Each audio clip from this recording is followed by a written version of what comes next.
எந்த ஒரு கேள்வி இருக்குது. இதுக்கு பின்னால நான் இதை பாவிக்க மாட்டேன். ஆனால் இந்த மதுபானத்தை வெளியிருக்கக்கூடியவர்களுக்கு நான் வியாபாரம் செய்துவிட்டு என்னுடைய பணத்தை நான் எடுத்துக் கொள்கிறேன். யார சொல்லலாம், இதை நான் சேல் பண்றேன். அப்ப அபிமுகா யார சொல்லலாம். கனிவார்களே, இஸ்லாம் மதுபானத்தை ஹராமாக்கப்பட்டவுடன் கைசாண்டவர்கள் கூறினார்கள், நான் ஏற்றுக்கொண்டு விட்டேன். ஆனால் கொண்டு வந்த மதுபானத்தை நான் அடுத்த மக்களுக்கு வியாபாரம் செய்து அதனுடைய பணத்தை நான் எடுத்துக் கொள்ளவா? கண்ணியவான்களே, சுப்ஹானல்லாஹ், அன்பு நபியவர்கள் கூறினார்கள், கைதான் நீங்கள் புரிந்து கொள்ள வேண்டும், இஸ்லாம் ஒரு விடயத்தை ஹராமாக்கிவிட்டால்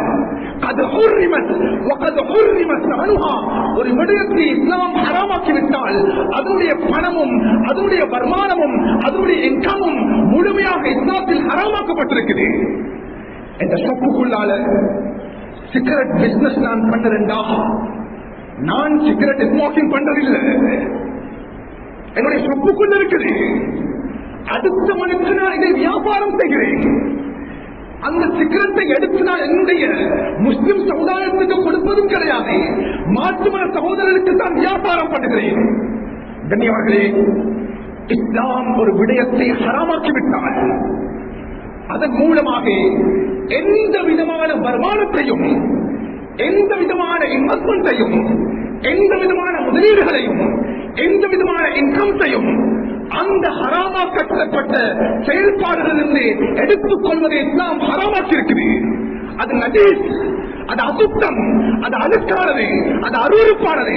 சுப்ஹானல்லாஹ், இந்த சமூகத்தில் 20 வயசு 22 வயது வாலிபர்கள் இந்த பிசினஸ்ல இருக்கிறாங்க. 25 வயசு வாலிபர்கள் இந்த பிசினஸ்ல இருக்கிறாங்க. சர்வசாதாரணமாக மாறிவிட்டது.